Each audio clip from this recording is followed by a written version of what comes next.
Welcome to Games From Folktales, a podcast that mixes historical research and tabletop role-playing settings. I'm your host, Timothy Ferguson. This week, The Sandman by E T A Hoffmann. For the Venice material I've been working on, I've been looking for additional plot hooks to pack in around the basics which are already available on the website. I found two plot hooks based on the popular masks from Carnival. The most popular male mask isn't a character, it's a plain white mask without a mouth. The chin bows forward sufficiently for the person to eat and drink while wearing the mask. The mask's name literally just means mask, but it also means ghost, so some of the thousands of people thronging the streets in Carnivale are the dead.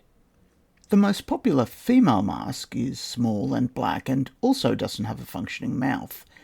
It also has no strap. It's held in place by a button clenched between the teeth. The silence of women is seen as alluring and mysterious. So, silent women in masks. What new creature could that be?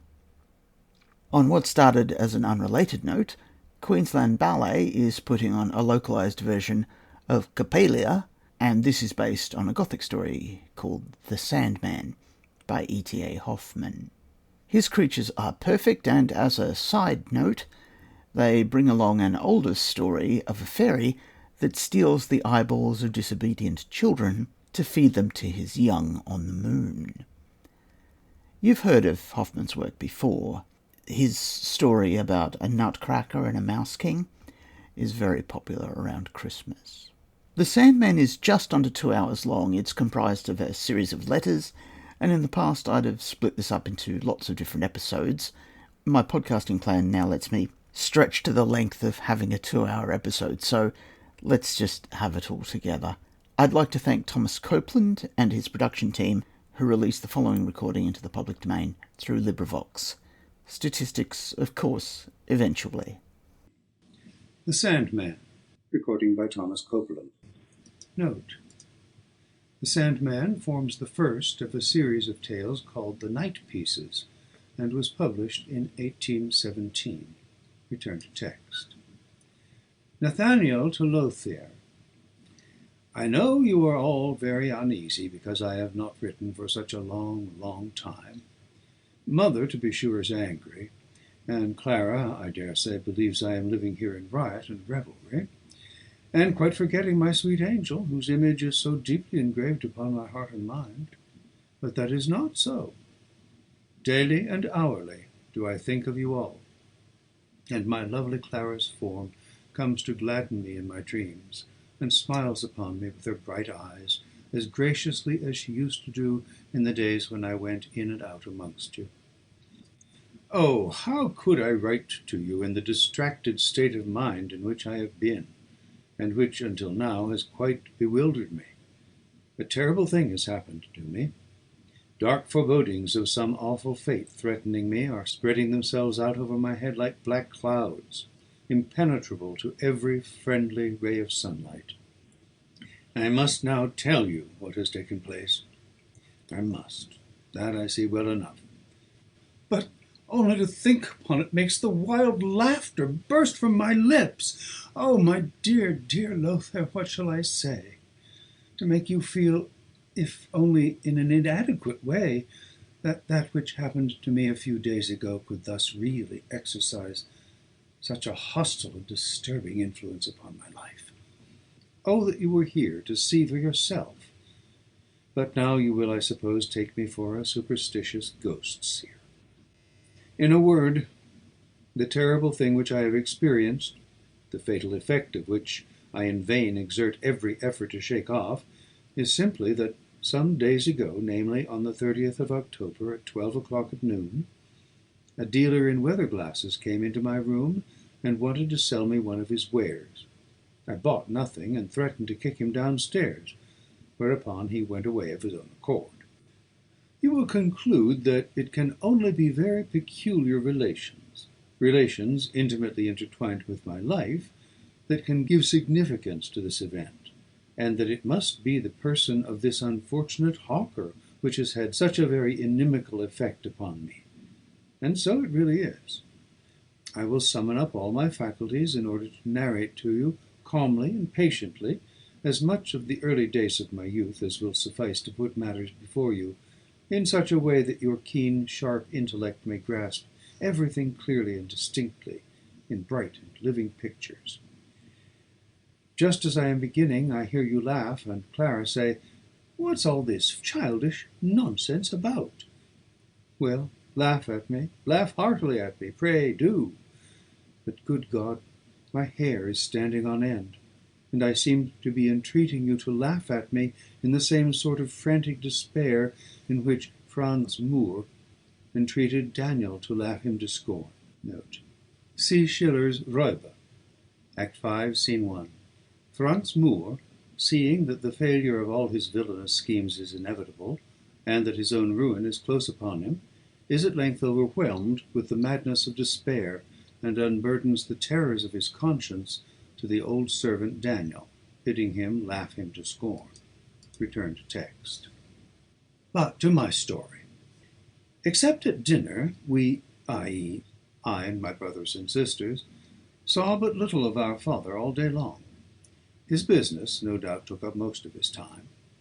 After our evening meal, which, in accordance with an old custom, was served at 7 o'clock, we all went, mother with us, into father's room, and took our places around a round table. My father smoked his pipe, drinking a large glass of beer to it.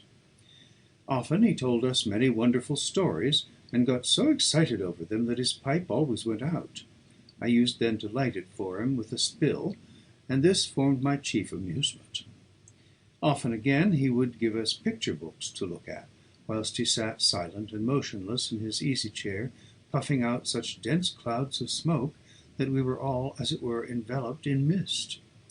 On such evenings mother was very sad, and directly it struck 9, she said, "Come, children, off to bed. Come, the Sandman is come, I see." And I always did seem to hear something trampling upstairs with slow, heavy steps. That must be the Sandman. Once in particular I was very much frightened at this dull trampling and knocking. As mother was leading us out of the room, I asked her, "Oh, mamma, but who is this nasty Sandman who always sends us away from papa? What does he look like?" "There is no Sandman, my dear child," mother answered. "When I say the Sandman has come, I only mean that you are sleepy and can't keep your eyes open, as if somebody had put sand in them." This answer of mother's did not satisfy me. Nay, in my childish mind the thought clearly unfolded itself that mother denied there was a Sandman only to prevent us being afraid. Why, I always heard him come upstairs. Full of curiosity to learn something more about this Sandman, and what he had to do with us children, I at length asked the old woman who acted as my youngest sister's attendant what sort of a man he was, the Sandman. "Why, Nathaniel, darling, don't you know?" she replied. "Oh, he's a wicked man, who comes to little children when they won't go to bed, and throws handfuls of sand in their eyes, so that they jump out of their heads, all bloody, and he puts them into a bag, and takes them to the Half Moon as food for his little ones, and they sit there in the nest, and have hooked beaks like owls, and they pick naughty little boys' and girls' eyes out with them." After this I formed in my own mind a horrible picture of the cruel Sandman. When anything came blundering upstairs at night, I trembled with fear and dismay, and all that my mother could get out of me were the stammered words, "The Sandman, the Sandman," whilst the tears coursed down my cheeks. Then I ran into my bedroom, and the whole night through tormented myself with the terrible apparition of the Sandman. I was quite old enough to perceive that the old woman's tale about the Sandman and his little one's nest in the Half Moon couldn't be altogether true. Nevertheless, the Sandman continued to be for me a fearful incubus, and I was always seized with terror. My blood always ran cold, not only when I heard anybody come up the stairs, but when I heard anybody noisily open my father's room door and go in. Often he stayed away for a long season altogether. Then he would come several times in close succession. This went on for years, without my being able to accustom myself to this fearful apparition, without the image of the horrible Sandman growing any fainter in my imagination. His intercourse with my father began to occupy my fancy ever more and more. I was restrained from asking my father about him by an unconquerable shyness. But as the years went on, the desire waxed stronger and stronger within me to fathom the mystery myself, and to see the fabulous Sandman. He had been the means of disclosing to me the path of the wonderful and the adventurous, which so easily find lodgment in the mind of the child. I liked nothing better than to hear or read horrible stories of goblins, witches, Tom Thumbs, and so on. But always at the head of them all stood the Sandman, whose picture I scribbled in the most extraordinary and repulsive forms with both chalk and coal everywhere, on the tables and cupboard doors and walls. When I was 10 years old, my mother removed me from the nursery into a little chamber off the corridor not far from my father's room. We still had to withdraw hastily whenever, on the stroke of 9, the mysterious unknown was heard in the house. As I lay in my little chamber, I could hear and go into my father's room, and soon afterwards I fancied there was a fine and peculiar-smelling steam spreading itself through the house. As my curiosity waxed stronger, my resolve to make somehow or other the Sandman's acquaintance took deeper root. Often, when my mother had gone past, I slipped quickly out of my room into the corridor. But I could never see anything, for always, before I could reach the place where I could get sight of him, the Sandman was well inside the door. At last, unable to resist the impulse any longer, I determined to conceal myself in father's room, and there wait for the Sandman. One evening I perceived from my father's silence and mother's sadness that the Sandman would come. Accordingly, pleading that I was excessively tired, I left the room before 9 o'clock and concealed myself in a hiding place close beside the door. The street door creaked, and slow, heavy, echoing steps crossed the passage towards the stairs. Mother hurried past me with my brothers and sisters. Softly, softly, I opened father's room door. He sat, as usual, silent and motionless, with his back towards it. He did not hear me, and in a moment I was in and behind a curtain drawn before my father's open wardrobe, which stood just inside the room. Nearer and nearer and nearer came the echoing footsteps. There was a strange coughing and shuffling and mumbling outside. My heart beat with expectation and fear. A quick step, now close, close beside the door, a noisy rattle of the handle, and the door flies open with a bang. Recovering my courage with an effort, I take a cautious peep out. In the middle of the room, in front of my father, stands the Sandman, the bright light of the lamp falling full upon his face. The Sandman, the terrible Sandman, is the old advocate Coppelius, who often comes to dine with us. But the most hideous figure could not have awakened greater trepidation in my heart than this Coppelius did. Picture to yourself a large, broad-shouldered man with an immensely big head, a face the color of yellow ochre, gray, bushy eyebrows, from beneath which two piercing, greenish, cat-like eyes glittered, and a prominent Roman nose hanging over his upper lip. His distorted mouth was often screwed up into a malicious smile.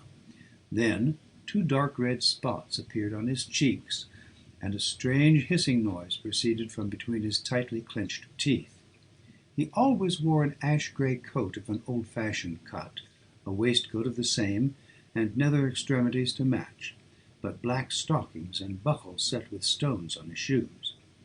His little wig scarcely extended beyond the crown of his head. His hair was curled round high up above his big red ears and plastered to his temples with cosmetic, and a broad closed hair bag stood out prominently from his neck, so that you could see the silver buckle that fastened his folded neckcloth.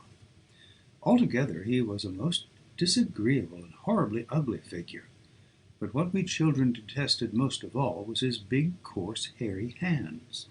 We could never fancy anything that he had once touched. This he had noticed, and so, whenever our good mother quietly placed a piece of cake or sweet fruit on our plates, he delighted to touch it under some pretext or other, until the bright tears stood in our eyes, and from disgust and loathing we lost the enjoyment of the titbit that was intended to please us. And he did just the same thing when Father gave us a glass of sweet wine on holidays. Then he would quickly pass his hand over it, or even sometimes raise the glass to his blue lips, and he laughed quite sardonically when all we dared to do was to express our vexation in stifled sobs. He habitually called us the little brutes, and when he was present we might not utter a sound, and we cursed the ugly, spiteful man who deliberately and intentionally spoilt all our little pleasures. Mother seemed to dislike this hateful Coppelius as much as we did, for as soon as he appeared, her cheerfulness and bright and natural manner were transformed into sad, gloomy seriousness.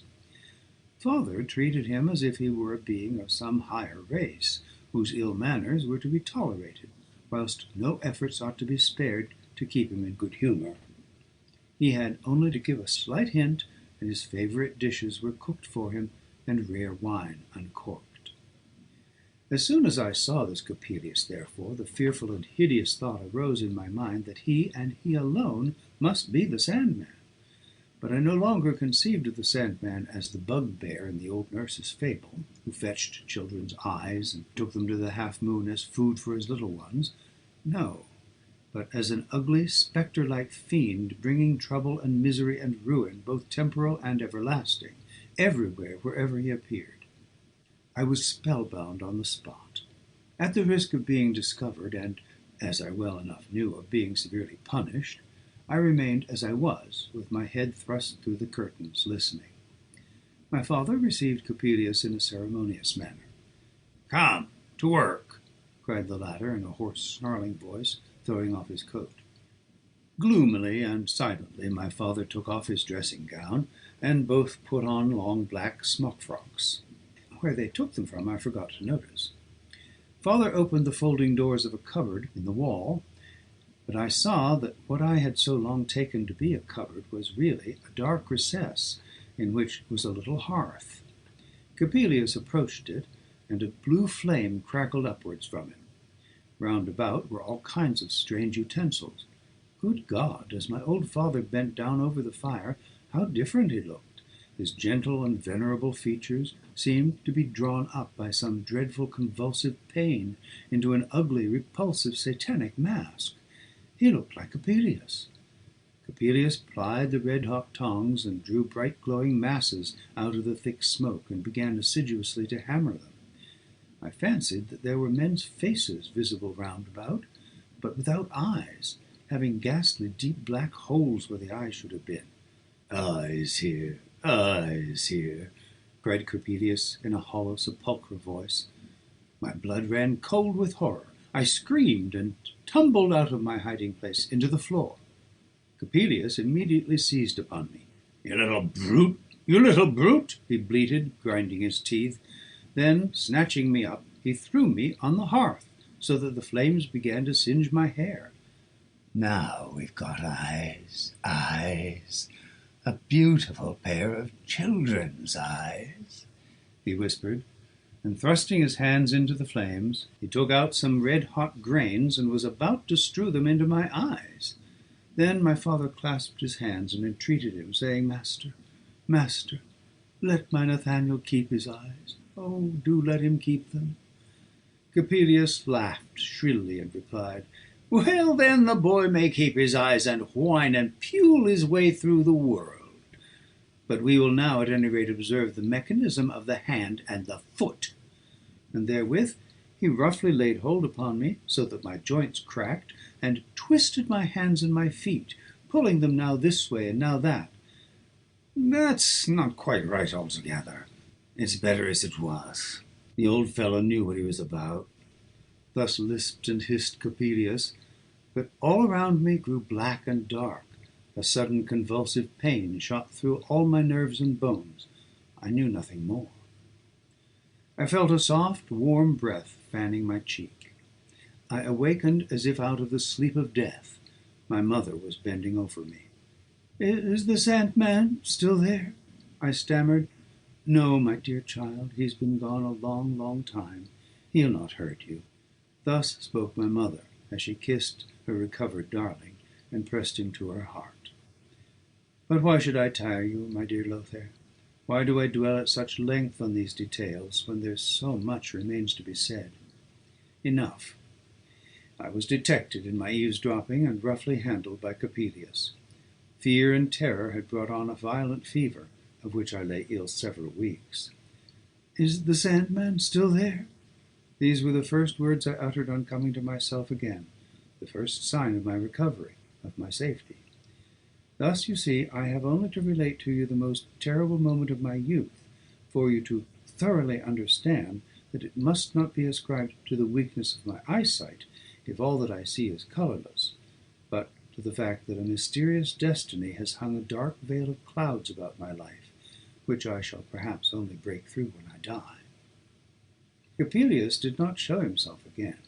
It was reported he had left the town. It was about a year later when, in pursuance of the old unchanged custom, we sat around the round table in the evening. Father was in very good spirits, and was telling us amusing tales about his youthful travels. As it was striking 9, we all at once heard the street door creak on its hinges, and slow, ponderous steps echoed across the passage and up the stairs. "That is Coppelius," said my mother, turning pale. "Yes, it is Coppelius," replied my father in a faint, broken voice. The tears started from my mother's eyes. "But, father, father," she cried, "must it be so?" "This is the last time," he replied. "This is the last time he will come to me, I promise you. Go now. Go and take the children. Go to bed. Good night." As for me, I felt as if I were converted into cold, heavy stone. I could not get my breath. As I stood there immovable, my mother seized me by the arm. "Come, Nathaniel, do come along." I suffered myself to be led away. I went into my room. "Be a good boy, and keep quiet," Mother called after me. "Get into bed and go to sleep." But, tortured by indescribable fear and uneasiness, I could not close my eyes. That hateful, hideous Coppelius stood before me with his glittering eyes, smiling maliciously down upon me. In vain did I strive to banish the image. Somewhere about midnight there was a terrific crack, as if a cannon were being fired off. The whole house shook. Something went rustling and clattering past my door. The house door was pulled to with a bang. "That is Coppelius," I cried, terror-struck, and leapt out of bed. Then I heard a wild, heart-rending scream. I rushed into my father's room. The door stood open, and clouds of suffocating smoke came rolling towards me. The servant maid shouted, "Oh, my master, my master!" On the floor in front of the smoking hearth lay my father, dead. His face burned black and fearfully distorted, my sisters weeping and moaning around him, and my mother lying near them in a swoon. "Coppelius, you atrocious fiend, you've killed my father!" I shouted. My senses left me. 2 days later, when my father was placed in his coffin, his features were mild and gentle again, as they had been when he was alive. I found great consolation in the thought that his association with the diabolical Coppelius could not have ended in his everlasting ruin. Our neighbours had been awakened by the explosion. The affair got talked about, and came before the magisterial authorities, who wished to cite Coppelius to clear himself, but he had disappeared from the place, leaving no traces behind him. Now, when I tell you, my dear friend, that the weather-glass hawker I spoke of was the villain Coppelius, you will not blame me for seeing impending mischief in his inauspicious reappearance. He was differently dressed, but Coppelius's figure and features are too deeply impressed upon my mind for me to be capable of making a mistake in the matter. Moreover, he has not even changed his name. He proclaims himself here, I learn, to be a Piedmontese mechanician, and styles himself Giuseppe Coppola. I am resolved to enter the lists against him, and revenge my father's death, let the consequences be what they may. Don't say a word to mother about the reappearance of this odious monster. Give my love to my darling Clara. I will write to her when I am in a somewhat calmer frame of mind. Adieu, etc. Clara to Nathaniel. You are right. You have not written to me for a very long time. but nevertheless I believe that I still retain a place in your mind and thoughts. It is a proof that you were thinking a good deal about me when you were sending off your last letter to Brother Lothair, for instead of directing it to him, you directed it to me. With joy I tore open the envelope, and did not perceive the mistake until I read the words, "Oh, my dear, dear Lothair." Now I know I ought not to have read any more of the letter, but ought to have given it to my brother. But as you have so often in innocent raillery made it a sort of reproach against me that I possessed such a calm and, for a woman, cool-headed temperament, that I should be like the woman we read of, if the house was threatening to tumble down, I should, before hastily fleeing, stop to smooth down a crumple in the window curtains, I need hardly tell you that the beginning of your letter quite upset me. I could scarcely breathe. There was a bright mist before my eyes. Oh, my darling Nathaniel, what could this terrible thing be that had happened? Separation from you, never to see you again, the thought was like a sharp knife in my heart. I read on and on. Your description of that horrid Coppelius made my flesh creep. I now learnt for the first time what a terrible and violent death your good old father died. Brother Lothair, to whom I handed over his property, sought to comfort me, but with little success. That horrid weather-glass hawker Giuseppe Coppola followed me everywhere, and I am almost ashamed to confess it, but he was able to disturb my sound and, in general, calm sleep with all sorts of wonderful dream shapes. But soon, the next day, I saw everything in a different light. Oh, do not be angry with me, my best beloved, if, despite your strange presentiment that Coppelius will do you some mischief, Lothair tells you I am in quite as good spirits and just the same as ever.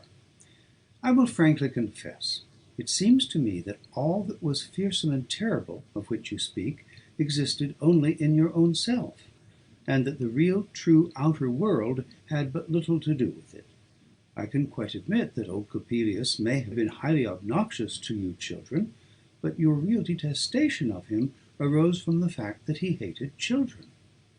Naturally enough, the gruesome Sandman of the old nurse's story was associated in your childish mind with old Coppelius, who, even though you had not believed in the Sandman, would have been to you a ghostly bugbear, especially dangerous to children. His mysterious labours along with your father at night time were, I dare say, nothing more than secret experiments in alchemy, with which your mother could not be over well pleased, owing to the large sums of money that most likely were thrown away upon them. And besides, your father, his mind full of the deceptive striving after higher knowledge, may probably have become rather indifferent to his family, as so often happens in the case of such experimentalists. So also it is equally probable that your father brought about his death by his own imprudence, and that Coppelius is not to blame for it. I must tell you that yesterday I asked our experienced neighbour, the chemist, whether in experiments of this kind an explosion could take place which would have a momentarily fatal effect. He said, "Oh, certainly," and described to me in his prolix and circumstantial way how it could be occasioned, mentioning at the same time so many strange and funny words that I could not remember them at all. Now I know you will be angry at your Clara, and will say, "Of the mysterious which often clasps man in its invisible arms, there's not a ray can find its way into this cold heart. She sees only the varied surface of the things of the world, and like the little child is pleased with the golden glittering fruit, at the kernel of which lies the fatal poison. Oh, my beloved Nathaniel, do you believe, then, that the intuitive prescience of a dark power working within us to our own ruin cannot exist also in minds which are cheerful, natural, free from care? But please forgive me that I, a simple girl, presume in any way to indicate to you what I really think of such an inward strife. After all, I should not find the proper words, and you would only laugh at me, not because my thoughts were stupid, but because I was so foolish as to attempt to tell them to you. If there is a dark and hostile power which traitorously fixes a thread in our hearts, in order that, laying hold of it and drawing us by means of it along a dangerous road to ruin, which otherwise we should not have trod, if, I say, there is such a power, it must assume within us a form like ourselves, Nay, it must be ourselves, for only in that way can we believe in it, and only so understood do we yield to it so far that it is able to accomplish its secret purpose. So long as we have sufficient firmness, fortified by cheerfulness, to always acknowledge foreign hostile influences for what they really are, whilst we quietly pursue the path pointed out to us by both inclination and calling, then this mysterious power perishes in its futile struggles to attain the form which is to be the reflected image of ourselves. It is also certain, Lothair adds, that if we have once voluntarily given ourselves up to this dark physical power, it often reproduces within us the strange forms which the outer world throws in our way, so that thus it is we ourselves who engender within ourselves the spirit which by some remarkable delusion we imagine to speak in that outer form. It is the phantom of our own self, whose intimate relationship with, and whose powerful influence upon our soul, either plunges us into hell or elevates us to heaven. Thus you will see, my beloved Nathaniel, that I and Brother Lothair have well talked over the subject of dark powers and forces. And now, after I have with some difficulty written down the principal results of our discussion, they seem to me to contain many really profound thoughts. Lothair's last words, however, I don't quite understand altogether. I only dimly guess what he means, and yet I cannot help thinking it is all very true. I beg you, dear, strive to forget the ugly advocate Coppelius as well as the weather-glass hawker Giuseppe Coppola. Try and convince yourself that these foreign influences can have no power over you, that it is only the belief in their hostile power which can in reality make them dangerous to you. If every line of your letter did not betray the violent excitement of your mind, and if I did not sympathize with your condition from the bottom of my heart, I could in truth jest about the advocate Sandman and weather-glass hawker Coppelius. Pluck up your spirits. Be cheerful. I have resolved to appear to you as your guardian angel if that ugly man Coppola should dare take it into his head to bother you in your dreams, and drive him away with a good hearty laugh. I'm not afraid of him and his nasty hands, not the least little bit. I won't let him either, as advocate, spoil any dainty tidbit I've taken, or as Sandman rob me of my eyes. My darling, darling Nathaniel, eternally your, etc., etc. Nathaniel to Lothair. I am very sorry that Clara opened and read my last letter to you. Of course, the mistake is to be attributed to my own absence of mind. She has written me a very deep philosophical letter, proving conclusively that Coppelius and Coppola only exist in my own mind, and are phantoms of my own self, which will at once be dissipated as soon as I look upon them in that light. In very truth, one can hardly believe that the mind which so often sparkles in those bright, beautifully smiling, childlike eyes of hers, like a sweet, lovely dream, could draw such subtle and scholastic distinctions. She also mentions your name. You have been talking about me. I suppose you have been giving her lectures, since she sifts and refines everything so acutely. But enough of this.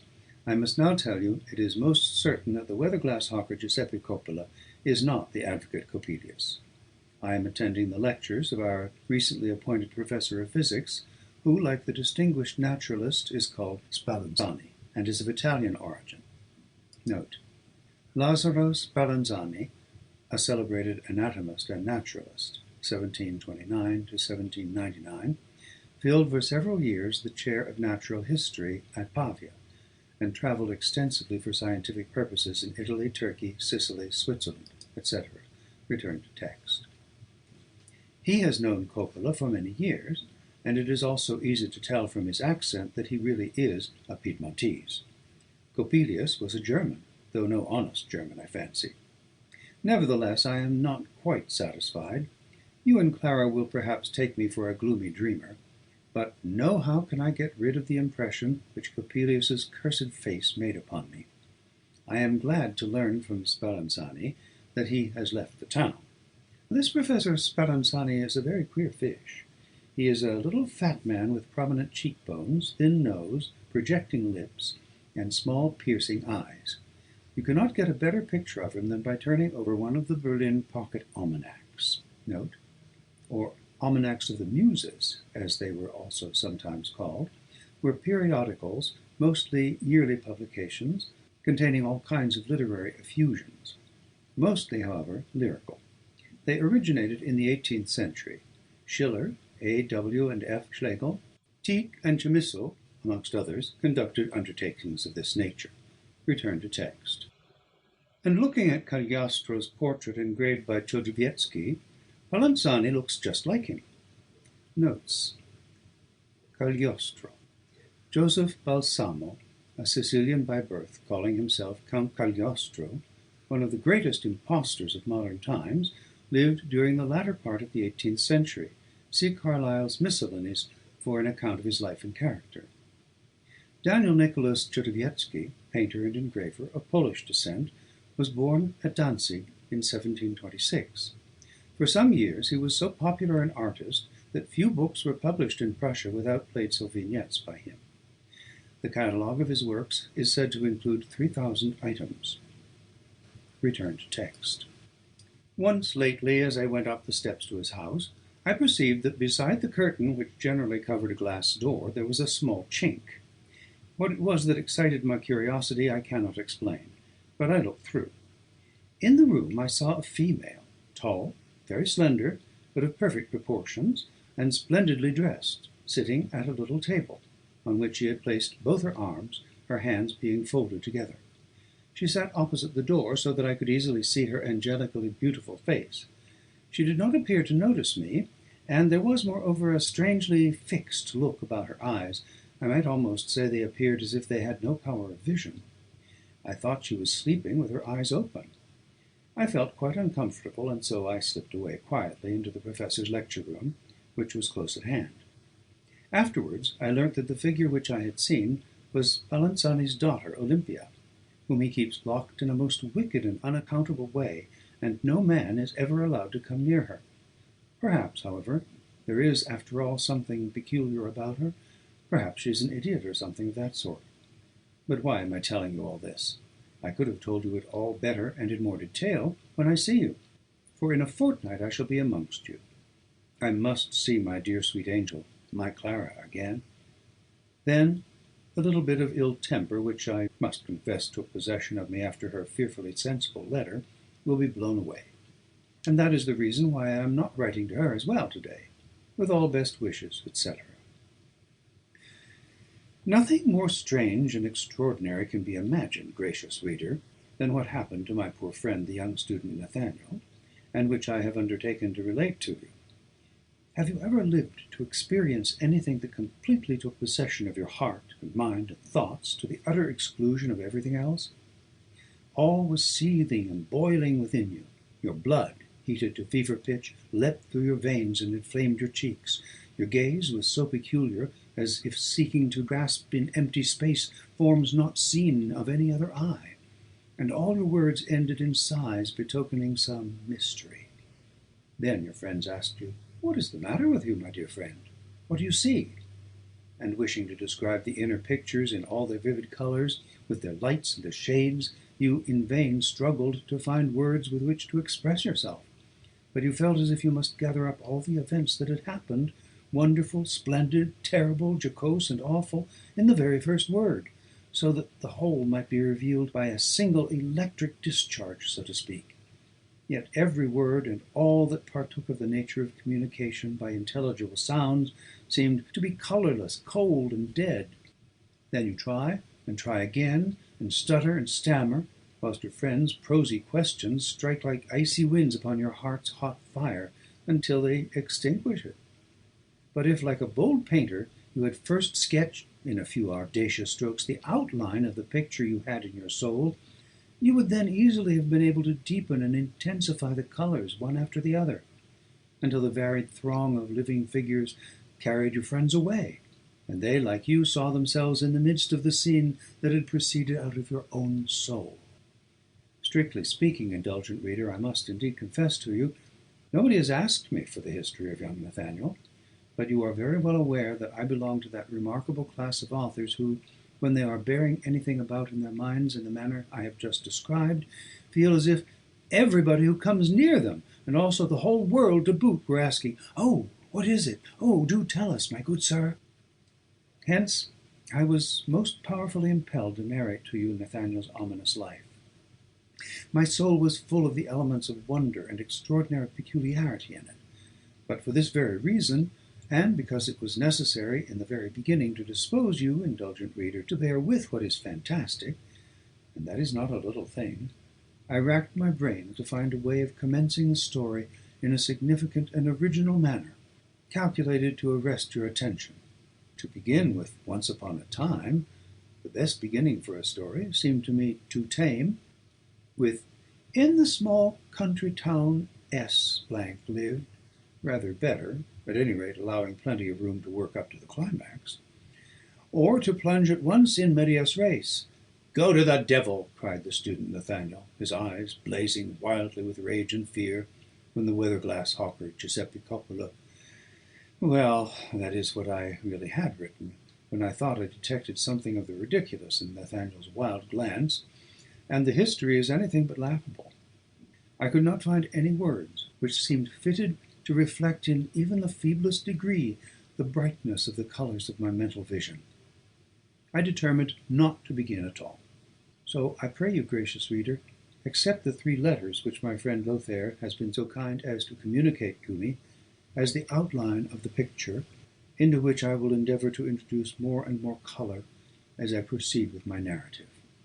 Perhaps, like a good portrait painter, I may succeed in depicting more than one figure in such wise that you will recognize it as a good likeness, without being acquainted with the original, and feel as if you had very often seen the original with your own bodily eyes. Perhaps, too, you will then believe that nothing is more wonderful, nothing more fantastic than real life, and that all the writer can do is to present it as a dark reflection from a dim cut mirror. In order to make the very commencement more intelligible, it is necessary to add to the letters that soon after the death of Nathaniel's father, Clara and Lothair, the children of a distant relative, who had likewise died, leaving them orphans, were taken by Nathaniel's mother into her own house. Clara and Nathaniel conceived a warm affection for each other, against which not the slightest objection in the world could be urged. When therefore Nathaniel left home to prosecute his studies in G they were betrothed.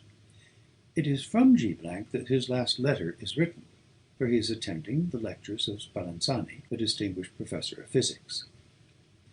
I might now proceed comfortably with my narration, did not at this moment Clara's image rise up so vividly before my eyes that I cannot turn them away from it, just as I never could when she looked upon me and smiled so sweetly. Nowhere would she have passed for beautiful. That was the unanimous opinion of all who professed to have any technical knowledge of beauty.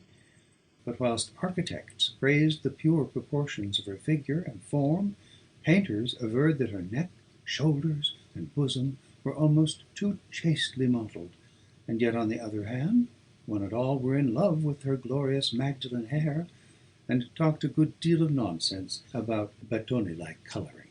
Note: Pompeo Girolamo Battoni, an Italian painter of the 18th century, whose works were at one time greatly overestimated. Return to text. One of them, a veritable romanticist, strangely enough likened her eyes to a lake by Riestein. Note: Jacob Riestein, circa 1625 to 1682, a painter of Haarlem in Holland. His favourite subjects were remote farms, lonely stagnant water, deep shaded woods with marshy paths, the sea-coast, subjects of a dark melancholy kind. His sea-pieces are greatly admired. Return to text. One of them likened her eyes to a lake by Riestein, in which is reflected the pure azure of the cloudless sky, the beauty of woods and flowers, and all the bright and varied life of a living landscape. Poets and musicians went still further and said, "What's all this talk about seas and reflections? How can we look upon the girl without feeling that wonderful heavenly songs and melodies beam upon us from her eyes, penetrating deep down into our hearts, till all becomes awake and throbbing with emotion? And if we cannot sing anything at all passable then, why, we are not worth much. and this we can also plainly read in the rare smile which flits around her lips when we have the hardihood to squeak out something in her presence which we pretend to call singing, in spite of the fact that it is nothing more than a few single notes confusedly linked together. And it really was so. Clara had the powerful fancy of a bright, innocent, unaffected child, a woman's deep and sympathetic heart, and an understanding clear, sharp, and discriminating. Dreamers and visionaries had but a bad time of it with her, for without saying very much, she was not by nature of a talkative disposition. She plainly asked, by her calm, steady look and rare ironical smile, "How can you imagine, my dear friends, that I can take these fleeting, shadowy images for true living and breathing forms?"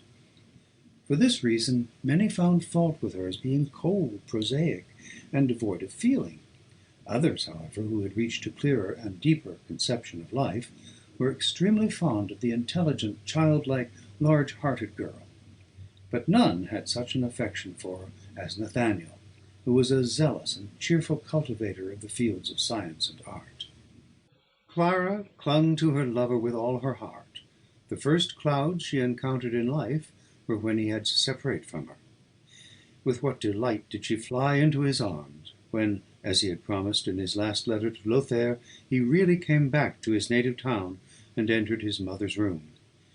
And as Nathaniel had foreseen, the moment he saw Clara again, he no longer thought about either the advocate Coppelius or her sensible letter. His ill humour had quite disappeared. Nevertheless, Nathaniel was right when he told his friend Lothair that the repulsive vendor of weather glasses, Coppola, had exercised a fatal and disturbing influence upon his life. It was quite patent to all, for even during the first few days he showed that he was completely and entirely changed. He gave himself up to gloomy reveries, and moreover acted so strangely. They had never observed anything at all like it in him before. Everything, even his own life, was to him but dreams and presentiments. His constant theme was that every man who delusively imagined himself to be free was merely the plaything of the cruel sport of mysterious powers, and it was vain for man to resist them. He must humbly submit to whatever destiny had decreed for him. He went so far as to maintain that it was foolish to believe that a man could do anything in art or science of his own accord, for the inspiration in which alone any true artistic work could be done did not proceed from the spirit within, outwards, but was a result of the operation directed inwards of some higher principle existing without and beyond ourselves. This mystic extravagance was in the highest degree repugnant to Clara's clear, intelligent mind, but it seemed vain to enter upon any attempt at refutation. Yet when Nathaniel went on to prove that Coppelius was the evil principle which had entered into him and taken possession of him at the time he was listening behind the curtain, and that this hateful demon would in some terrible way ruin their happiness, then Clara grew grave and said, "Yes, Nathaniel, you are right. Coppelius is an evil principle. He can do dreadful things, as bad as could a satanic power which should assume a living physical form. But only if you do not banish him from your mind and thoughts. So long as you believe in him, he exists and is at work. Your belief in him is his only power." Whereupon Nathaniel, quite angry because Clara would only grant the existence of the demon in his own mind, began to dilate at large upon the whole mystic doctrine of devils and awful powers. But Clara abruptly broke off the theme by making, to Nathaniel's very great disgust, some quite commonplace remark. Such deep mysteries are sealed books to cold, unsusceptible characters, he thought, without being clearly conscious to himself that he counted Clara amongst these inferior natures, and accordingly he did not remit his efforts to initiate her into these mysteries. In the morning, when she was helping to prepare breakfast, he would take his stand beside her and read all sorts of mystic books to her, until she begged him, "But, my dear Nathaniel, I shall have to scold you as the evil principle which exercises a fatal influence upon my coffee. For if I do as you wish, and let things go their own way, and look into your eyes whilst you read, the coffee will all boil over into the fire, and you will none of you get any breakfast." Then Nathaniel hastily banged the book to and ran away in great displeasure to his own room. Formerly he had possessed a peculiar talent for writing pleasing, sparkling tales, which Clara took the greatest delight in listening to. But now his productions were gloomy, unintelligible, and wanting in form, so that, although Clara, out of forbearance towards him, did not say so, he nevertheless felt how very little interest she took in them. There was nothing that Clara disliked so much as what was tedious. At such times her intellectual sleepiness was not to be overcome. It was betrayed both in her glances and in her words.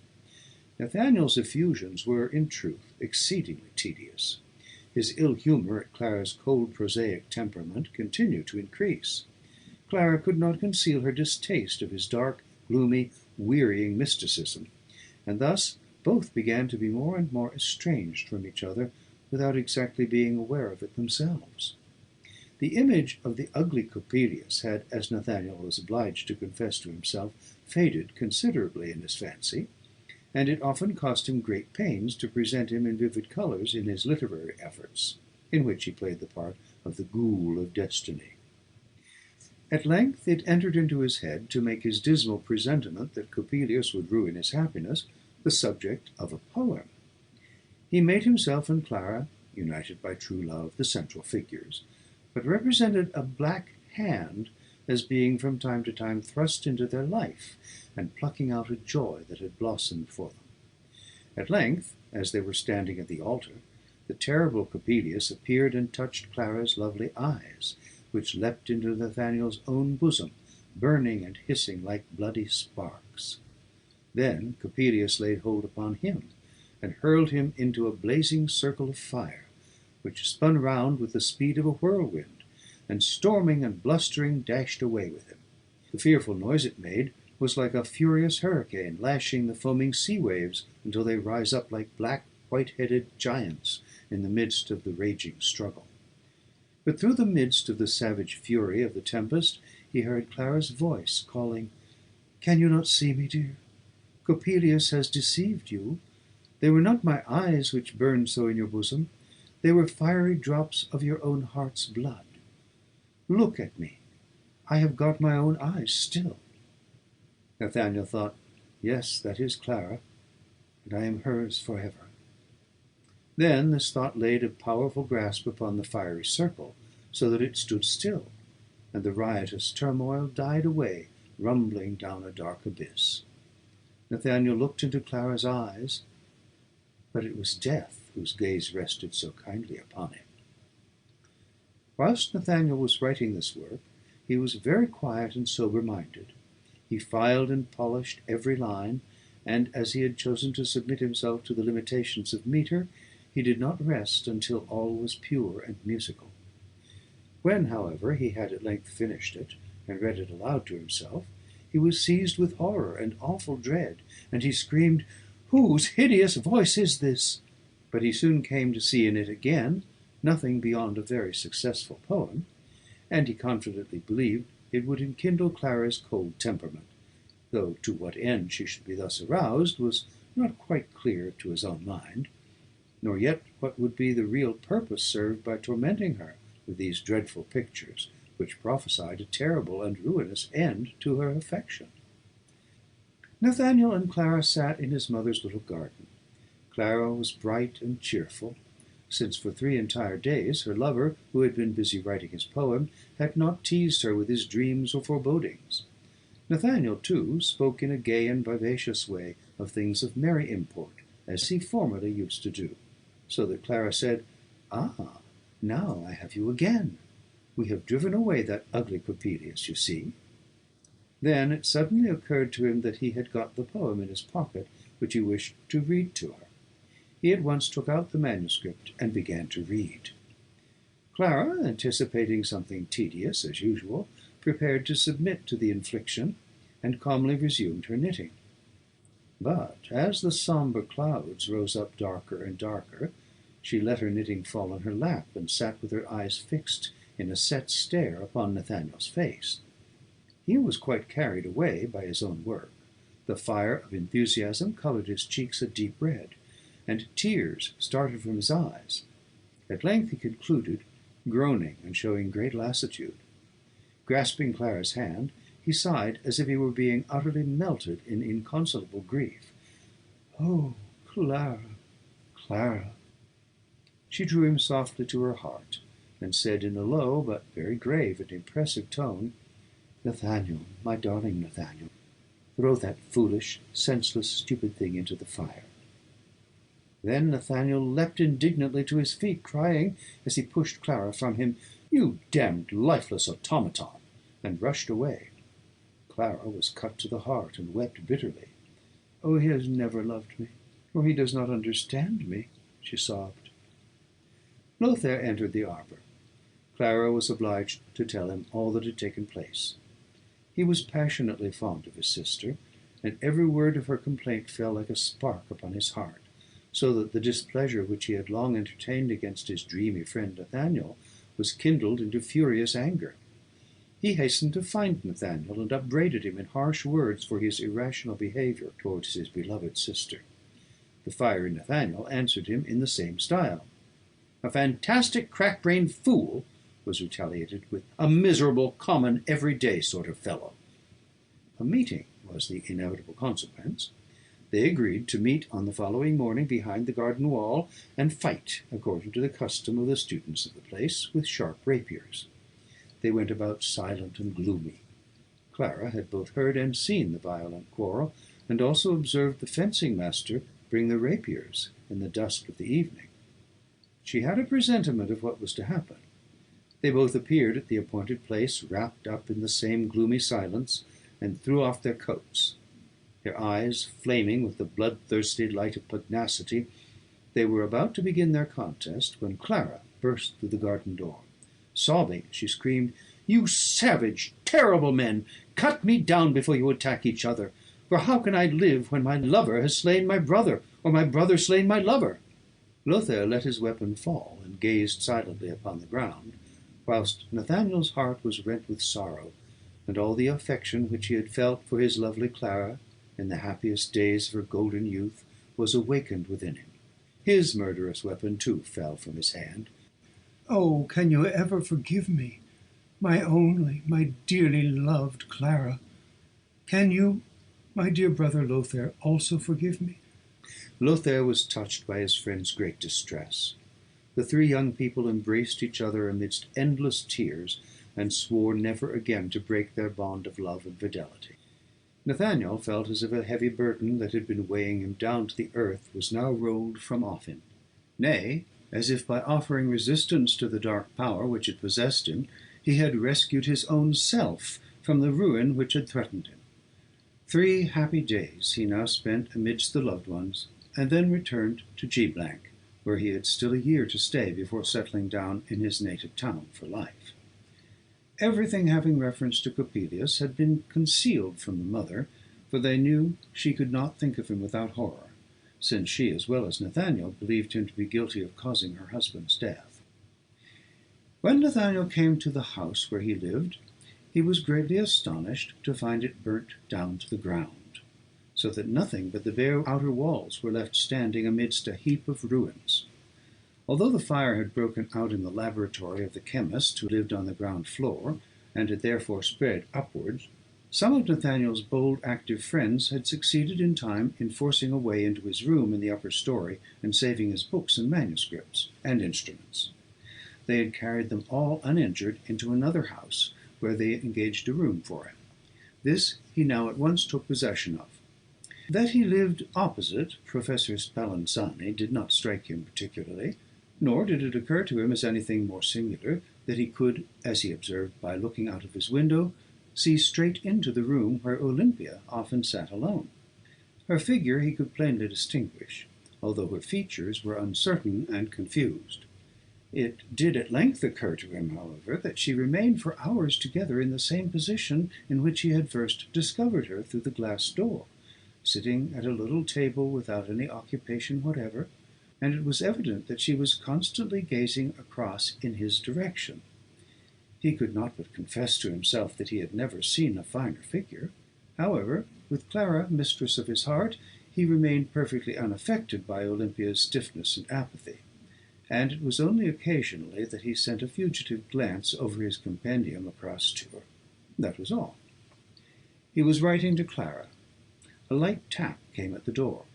At his summons to come in, Coppola's repulsive face appeared peeping in. Nathaniel felt his heart beat with trepidation, but recollecting what Spallanzani had told him about his fellow countryman Coppola, and what he had himself so faithfully promised his beloved in respect to the Sandman Coppelius, he was ashamed of himself for this childish fear of spectres. Accordingly, he controlled himself with an effort, and said as quietly and as calmly as he possibly could, "I don't want to buy any weather glasses, my good friend. You had better go elsewhere." Then Coppola came right into the room, and said in a hoarse voice, screwing up his wide mouth into a hideous smile, whilst his little eyes flashed keenly from beneath his long grey eyelashes, "What? Nae weather glass? Nae weather glass? I've got fine eyes as well, fine eyes." Affrighted, Nathaniel cried, "You stupid man, how can you have eyes? Eyes, eyes!" But Coppola, laying aside his weather glasses, thrust his hands into his big coat pockets and brought out several spy-glasses and spectacles, and put them on the table. "There, there, spectacles, spectacles, to put nose. Them's my eyes, fine eyes." And he continued to produce more and more spectacles from his pockets until the table began to gleam and flash all over. Thousands of eyes were looking and blinking convulsively and staring up at Nathaniel. He could not avert his gaze from the table. Coppola went on heaping up his spectacles, whilst wilder and even wilder burning flashes crossed through and through each other and darted their blood-red rays into Nathaniel's breast. Quite overcome and frantic with terror, he shouted, "Stop! Stop, you terrible man!" And he seized Coppola by the arm, which he had again thrust into his pocket in order to bring out still more spectacles, although the whole table was covered all over with them.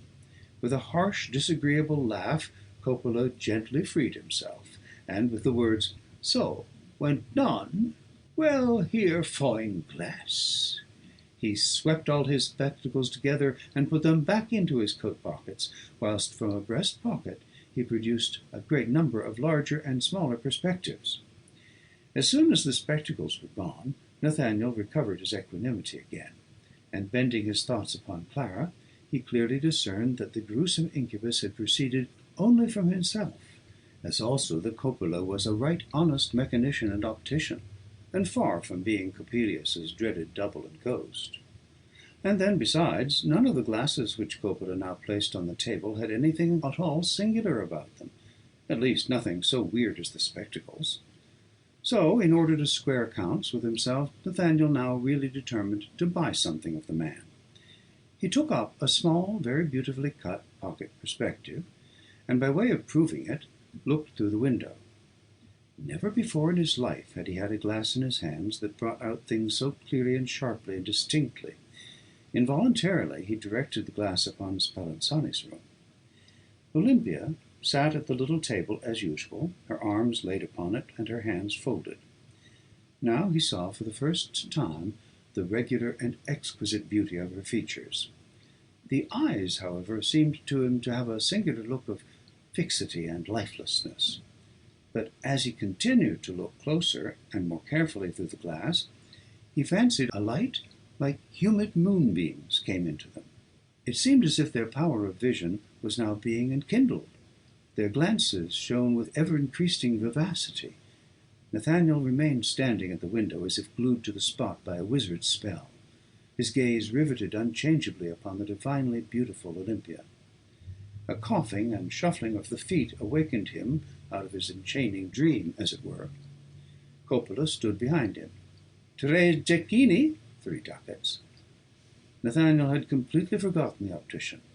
He hastily paid the sum demanded. "Ain't fine glass, fine glass?" asked Coppola in his harsh, unpleasant voice, smiling sardonically. "Yes, yes, yes," rejoined Nathaniel impatiently. "Adieu, my good friend." But Coppola did not leave the room without casting many peculiar side glances upon Nathaniel, and the young student heard him laughing loudly on the stairs. "Ah, well," thought he, "he's laughing at me because I've paid him too much for this little perspective. Because I've given him too much money, that's it." As he softly murmured these words, he fancied he detected a gasping sigh, as of a dying man, stealing awfully through the room. His heart stopped beating with fear. But, to be sure, he had heaved a deep sigh himself. It was quite plain. "Clara is quite right," said he to himself, "in holding me to be an incurable ghost-seer. And yet it's very ridiculous, aye, more than ridiculous, that the stupid thought of having paid Coppola too much for his glass should cause me this strange anxiety. I can't see any reason for it." Now he sat down to finish his letter to Clara. But a glance through the window showed him Olympia still in her former posture. Urged by an irresistible impulse, he jumped up and seized Coppola's perspective. Nor could he tear himself away from the fascinating Olympia until his friend and brother Sigmund called for him to go to Professor Spallanzani's lecture. The curtains before the door of the all-important room were closely drawn, so that he could not see Olympia. Nor could he even see her from his own room during the 2 following days, notwithstanding that he scarcely ever left his window, and maintained a scarce interrupted watch through Coppola's perspective upon her room.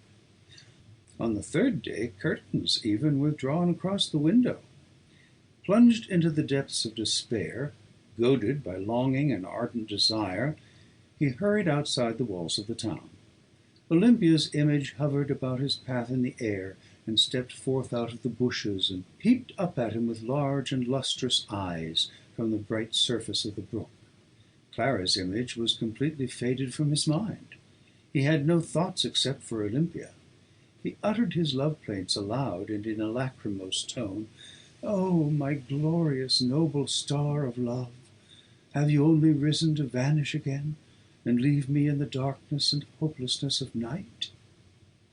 Returning home, he became aware that there was a good deal of noisy bustle going on in Spallanzani's house. All the doors stood wide open. Men were taking in all kinds of gear and furniture.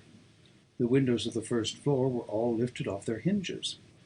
Busy maidservants with immense hair brooms were driving backwards and forwards, dusting and sweeping, whilst within could be heard the knocking and hammering of carpenters and upholsterers. Utterly astonished, Nathaniel stood still in the street.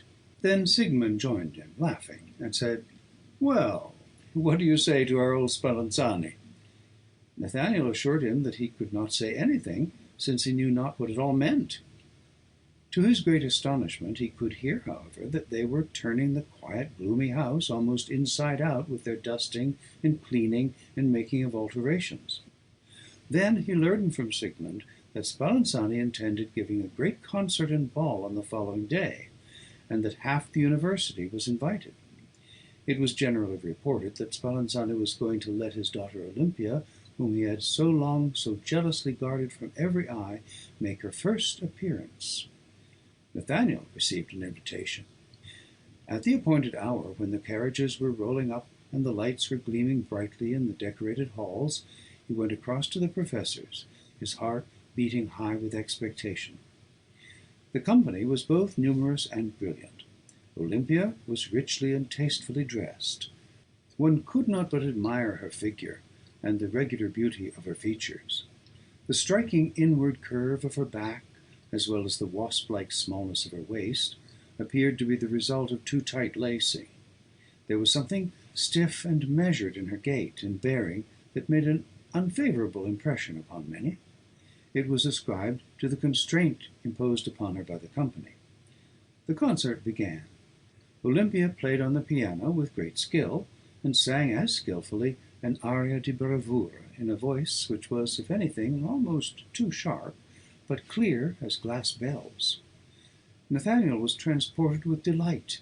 He stood in the background, farthest from her, and, owing to the blinding lights, could not quite distinguish her features. So, without being observed, he took Coppola's glass out of his pocket, and directed it upon the beautiful Olympia. Oh! Then he perceived how her yearning eyes sought him, how every note only reached its full purity in the loving glance which penetrated to and inflamed his heart. Her artificial roulades seemed to him to be the exultant cry towards heaven of the soul refined by love. And when at last, after the cadenza, the long trill rang shrilly and loudly through the hall, he felt as if he were suddenly grasped by burning arms and could no longer control himself. He could not help shouting aloud in his mingled pain and delight, "Olympia!" All eyes were turned upon him. Many people laughed.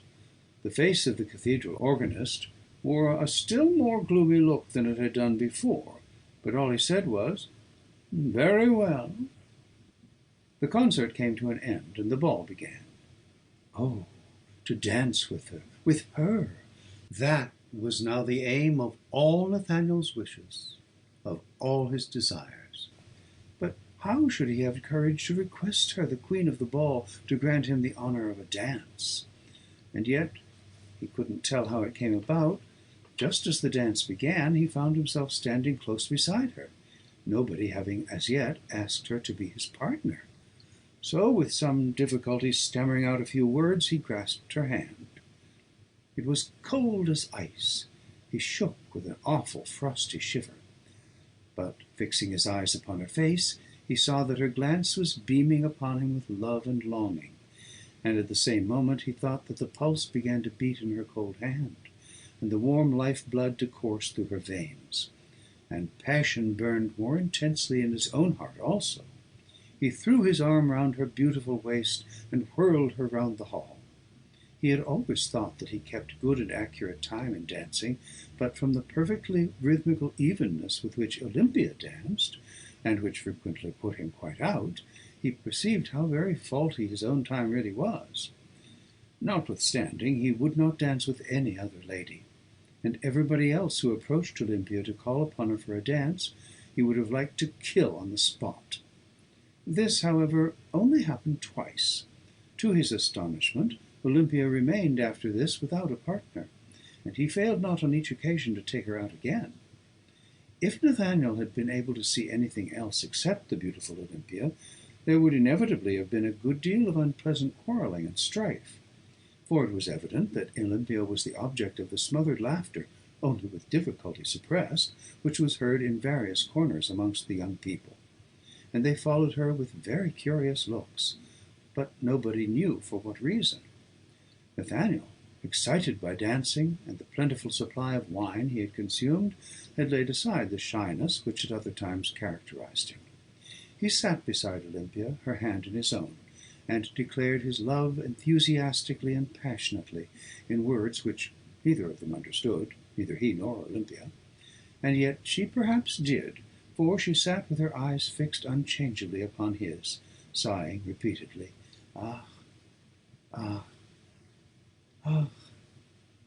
Upon this Nathaniel would answer, "Oh, you glorious heavenly lady, you ray from the promised paradise of love! Oh, what a profound soul you have! My whole being is mirrored in it," and a good deal more in the same strain. But Olympia only continued to sigh, "Ah, ah," again and again. Professor Spallanzani passed by the two happy lovers once or twice, and smiled with a look of peculiar satisfaction. All at once it seemed to Nathaniel, albeit he was far away in a different world, as if it were growing perceptibly darker down below at Professor Spallanzani's.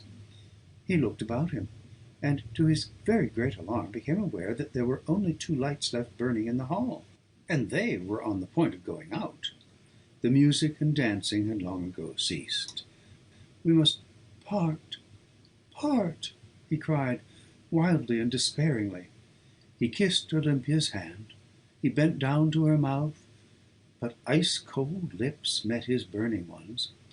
As he touched her cold hand, he felt his heart thrilled with awe. The legend of the dead bride shot suddenly through his mind. Note: Phlegon, the freedman of Hadrian, relates that a young maiden, Philemon, the daughter of Philostratus and Charitas, became deeply enamored of a young man named Machates, a guest in the house of her father. This did not meet with the approbation of her parents, and they turned Machates away. The young maiden took this so much to heart that she pined away and died. Some time afterwards Machates returned to his old lodgings, when he was visited at night by his beloved, who came from the grave to see him again. The story may be read in Haywood's, Thomas, Hierarchy of Blessed Angels, Book 7, page 479, London, 1637. Goethe has made this story the foundation of his beautiful poem Die Braut von Corinth, with which form of it Hoffmann was most likely familiar. Return to text. But Olympia had drawn him closer to her, and the kiss appeared to warm her lips to vitality. Professor Spallanzani strode slowly through the empty apartment, his footsteps giving a hollow echo, and his figure had, as the flickering shadows played about him, a ghostly, awful appearance. "Do you love me? Do you love me, Olympia? Only one little word. Do you love me?" whispered Nathaniel, but she only sighed, "Ah, ah," as she rose to her feet. "Yes, you are my lovely, glorious star of love," said Nathaniel, "and will shine forever, purifying and ennobling my heart." "Ah, ah," replied Olympia as she moved along. Nathaniel followed her. They stood before the professor. "You have had an extraordinarily animated conversation with my daughter," said he, smiling. "Well, well, my dear Mr. Nathaniel, if you find pleasure in talking to the stupid girl, I am sure I shall be glad for you to come and do so."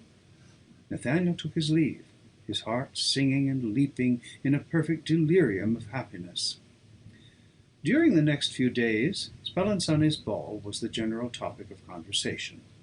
Although the professor had done everything to make the thing a splendid success, yet certain gay spirits related more than one thing that had occurred which was quite irregular and out of order. They were especially keen in pulling Olympia to pieces for her taciturnity and rigid stiffness. In spite of her beautiful form, they alleged that she was hopelessly stupid, and in this fact they discerned the reason why Spallanzani had so long kept her concealed from publicity. Nathaniel heard all this with inward wrath, but nevertheless he held his tongue. For, thought he, would it indeed be worth while to prove to these fellows that it is their own stupidity which prevents them from appreciating Olympia's profound and brilliant parts? One day Sigmund said to him, "Pray, brother, have the kindness to tell me how you, a sensible fellow, came to lose your head over that Miss Waxface, that wooden doll across there." Nathaniel was about to fly into a rage, but he recollected himself and replied, "Tell me, Sigmund, how came it that Olympia's divine charms could escape your eye, so keenly alive as it always is to beauty, and your acute perception as well? But heaven be thanked for it, otherwise I should have had you for a rival, and then the blood of one of us would have had to be spilled." Sigmund, perceiving how matters stood with his friend, skilfully interposed, and said, after remarking that all argument with one in love about the object of his affections was out of place, "Yet it's very strange that several of us have formed pretty much the same opinion about Olympia. We think she is, you won't take it ill, brother, that she is singularly statuesque and soulless. Her figure is regular, and so are her features. That can't be gainsaid. And if her eyes were not so utterly devoid of life, I may say of the power of vision, she might pass for a beauty. She is strangely measured in her movements. They all seem as if they were dependent upon some wound-up clockwork. Her playing and singing has the disagreeably perfect but insensitive time of a singing machine, and her dancing is the same. We felt quite afraid of this Olympia, and did not like to have anything to do with her. She seemed to us to be only acting like a living creature, and as if there was some secret at the bottom of it all." Nathaniel did not give way to the bitter feelings which threatened to master him at these words of Sigmund's. He fought down and got the better of his displeasure, and merely said very earnestly, "You cold, prosaic fellows may very well be afraid of her. It is only to its like that the poetically organized spirit unfolds itself. Upon me alone did her loving glances fall, and through my mind and thoughts alone did they radiate, and only in her love can I find my own self again. Perhaps, however, She doesn't do quite right not to jabber a lot of nonsense and stupid talk like other shallow people. It is true she speaks but few words, but the few words she does speak are genuine hieroglyphs of the inner world of love and of the higher cognition of the intellectual life, revealed in the intuition of the eternal beyond the grave. But you have no understanding for all these things, and I am only wasting words. God be with you, brother, said Sigmund very gently, almost sadly. But it seems to me that you are in a very bad way. You may rely upon me if all... No, I can't say any more. It all at once dawned upon Nathaniel that his cold, prosaic friend Sigmund really and sincerely wished him well, and so he warmly shook his proffered hand. Nathaniel had completely forgotten that there was a Clara in the world whom he had once loved, and his mother and Lothair. They had all vanished from his mind. He lived for Olympia alone. He sat beside her every day for hours together, rhapsodizing about his love and sympathy enkindled into life, and about psychic elective affinity. Note: this phrase, Die Walterwandschaft in German, has been made celebrated as the title of one of Goethe's works. Return to text. All of which Olympia listened to with great reverence. He fished up from the very bottom of his desk all the things that he had ever written, poems, fancy sketches, visions, romances, tales, and the heap was increased daily with all kinds of aimless sonnets, stanzas, canzonets. All these he read to Olympia hour after hour without growing tired. But then he had never had such an exemplary listener. She neither embroidered nor knitted. She did not look out of the window or feed a bird or play with a little pet dog or a favorite cat. Neither did she twist a piece of paper or anything of that kind round her finger. She did not forcibly convert a yawn into a low-affected cough. In short, she sat hour after hour with her eyes bent unchangeably upon her lover's face, without moving or altering her position, and her gaze grew more ardent and more ardent still. And it was only when at last Nathaniel rose and kissed her lips or her hand that she said, "Ah, ah," and then, "Good night, dear." Arrived in his own room, Nathaniel would break out with, "Oh, what a brilliant, what a profound mind! Only you alone understand me." And his heart trembled with rapture when he reflected upon the wondrous harmony which daily revealed itself between his own and his Olympia's character.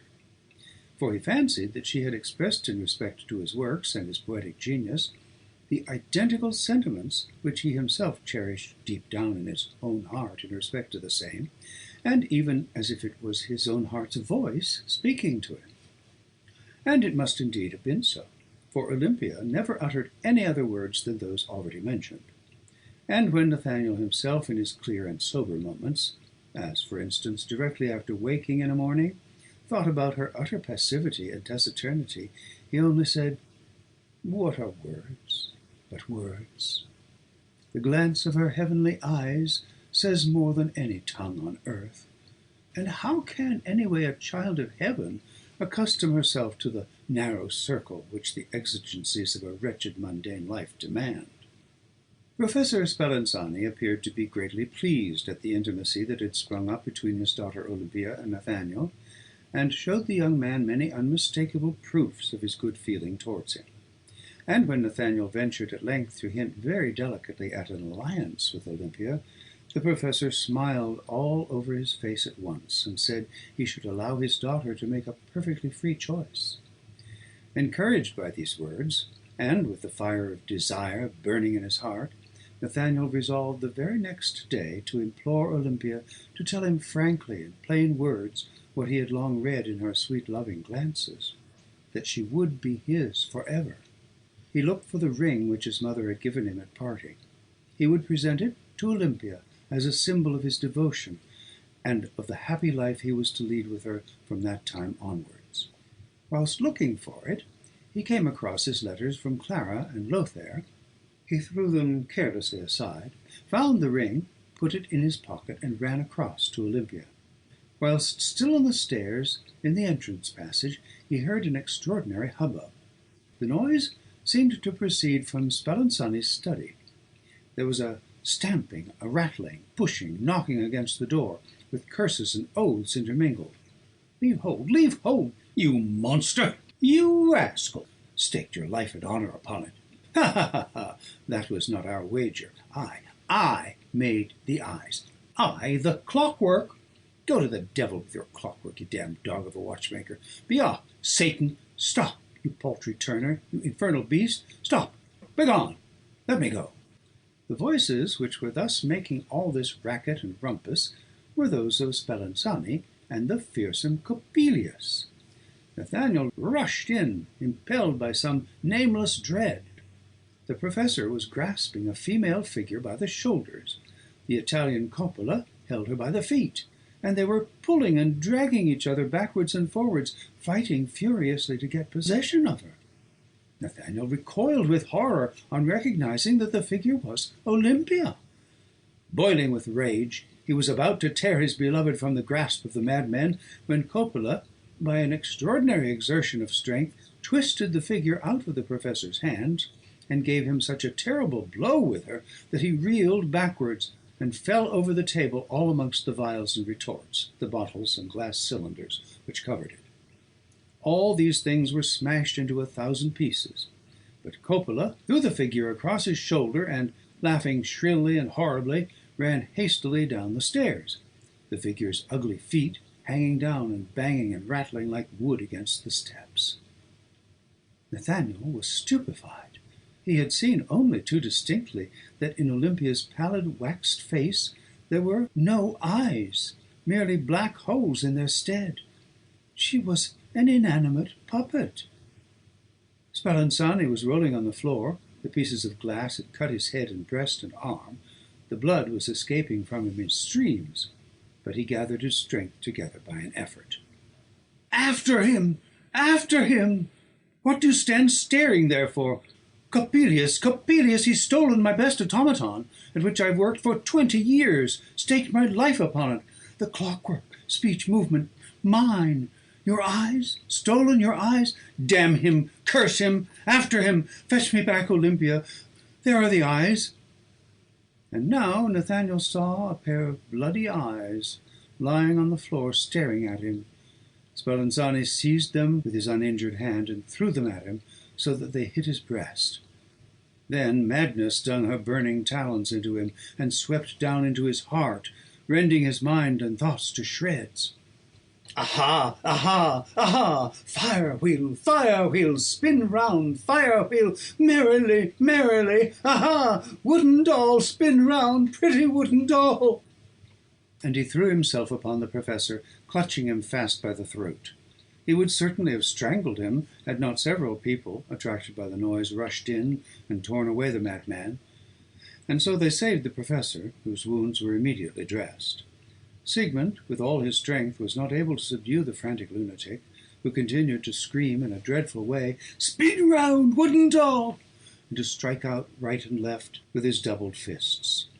At length the united strength of several succeeded in overpowering him by throwing him on the floor and binding him. His cries passed into a brutish bellow that was awful to hear, and thus raging with the harrowing violence of madness, he was taken away to the madhouse. Before continuing my narration of what happened further to the unfortunate Nathaniel, I will tell you, indulgent reader, in case you take any interest in that skilful mechanician and fabricator of automata, Spallanzani, that he recovered completely from his wounds. He had, however, to leave the university, for Nathaniel's fate had created a great sensation, and the opinion was pretty generally expressed that it was an imposture altogether unpardonable to have smuggled a wooden puppet instead of a living person into intelligent tea-circles, for Olympia had been present at several with success. Lawyers called it a cunning piece of knavery, and all the harder to punish since it was directed against the public, and it had been so craftily contrived that it had escaped unobserved by all except a few preternaturally acute students, although everybody was very wise now, and remembered to have thought of several facts which occurred to them as suspicious, but these latter could not succeed in making out any sort of a consistent tale. Or was it, for instance, a thing likely to occur to anyone as suspicious that, according to the declaration of an elegant beau of these tea parties, Olympia had, contrary to all good manners, sneezed oftener than she had yawned? The former must have been, in the opinion of this elegant gentleman, the winding up of the concealed clockwork. It had always been accompanied by an observable creaking, and so on. The professor of poetry and eloquence took a pinch of snuff, and, slapping the lid to and clearing his throat, said solemnly, "My most honourable ladies and gentlemen, don't you see, then, where the rub is? The whole thing is an allegory, a continuous metaphor, you understand me? Sapienti sat." But several most honourable gentlemen did not rest satisfied with this explanation. The history of this automaton had sunk deeply into their souls, and an absurd mistrust of human figures began to prevail.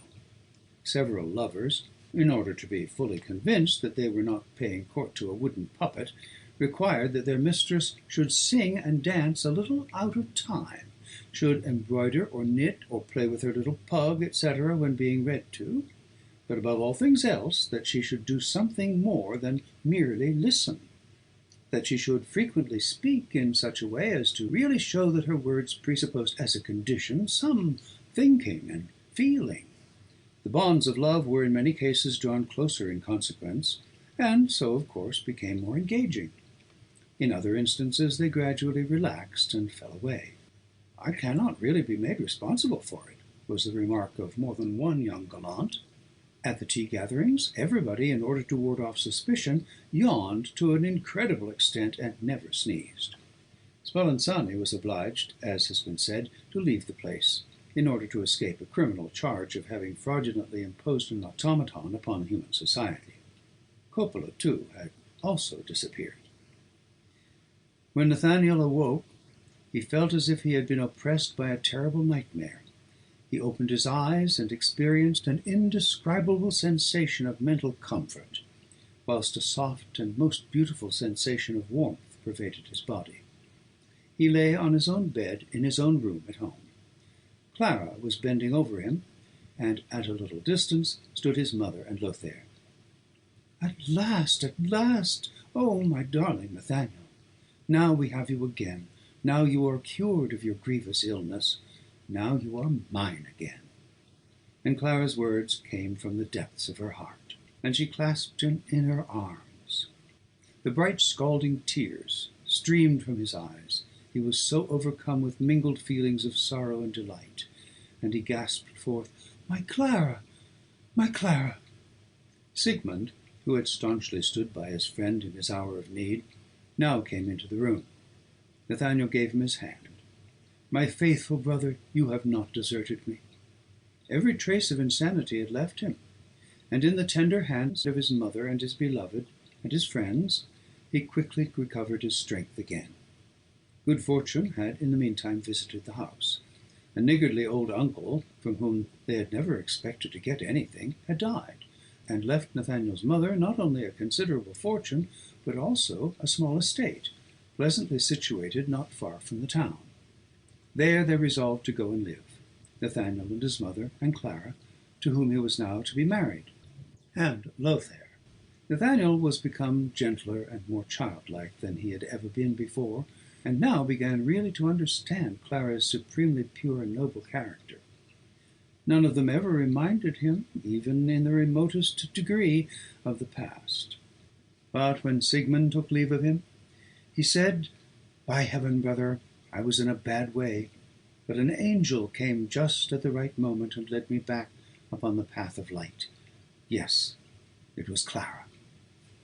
Sigmund would not let him speak further, fearing lest the painful recollections of the past might arise too vividly and too intensely in his mind.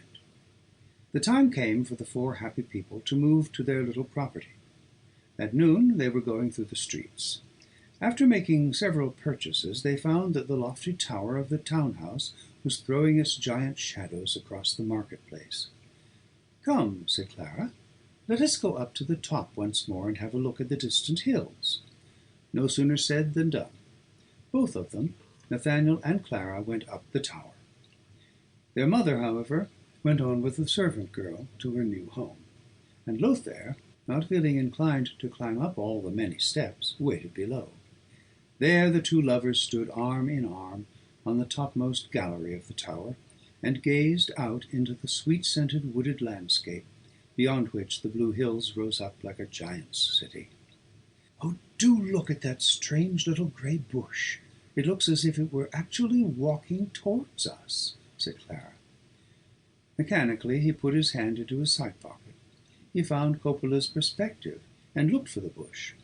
Clara stood in front of the glass. Then a convulsive thrill shot through his pulse and veins. Pale as a corpse, he fixed his staring eyes upon her.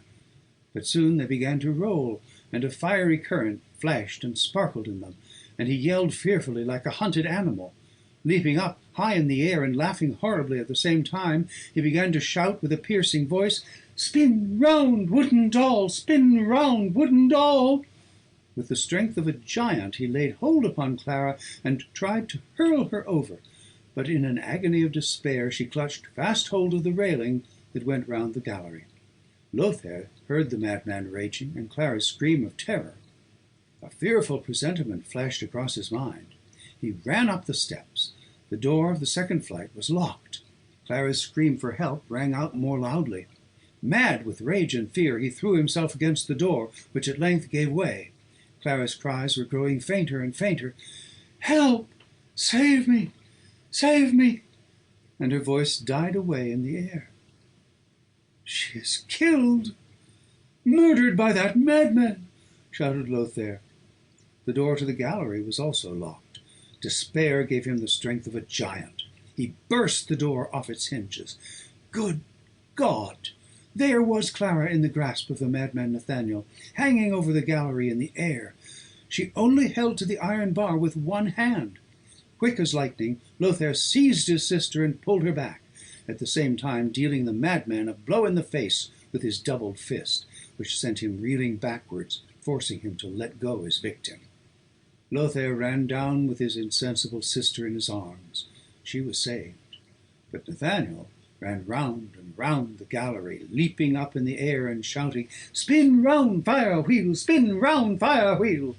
The people heard the wild shouting, and a crowd began to gather.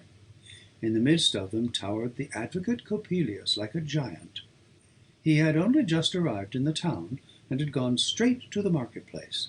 Some were going up to overpower and take charge of the madman, but Coppelius laughed and said, "Ha! Wait a bit.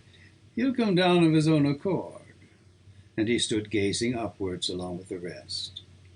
All at once Nathaniel stopped as if spellbound. He bent down over the railing and perceived Coppelius. With a piercing scream, "Ha! Fine eyes! Fine eyes!" he leapt over.